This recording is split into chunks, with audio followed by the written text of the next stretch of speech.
আসসালামু আলাইকুম। ইমাম মাহদি কি সত্যিই পৃথিবীতে আসবেন?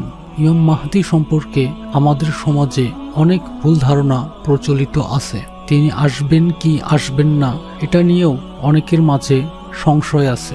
আজকের এই হাদিসের মাধ্যমে আপনাদের সেসব ভুল ধারণা দূর হবে। শুনুন সেই হাদিসটি।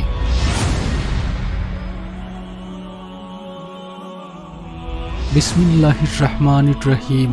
আব্দুল্লাহ রাদিয়াল্লাহ সূত্রে বর্ণিত, নবী সাল্লাল্লাহু আলাইহি ওয়াসাল্লাম বলেছেন, যদি দুনিয়ার মাত্র একদিনও অবশিষ্ট থাকে তবে আল্লাহ সেই দিনকে অত্যন্ত দীর্ঘায়িত করবেন এবং আমার থেকে অথবা আমার পরিজন থেকে একজন লোক আবির্ভূত করবেন, যার নাম ও তার পিতার নাম আমার ও আমার পিতার নামের সঙ্গে হুবহু মিল হবে।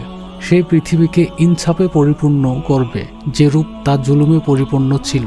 আর সুফিয়ান বর্ণিত হাদিসে বলেন, ততদিন দুনিয়া ধ্বংস হবে না যতদিন পর্যন্ত আমার পরিবারের এক ব্যক্তি আরবে রাজত্ব না করবে, তার নাম হুবহু আমার নামই হবে।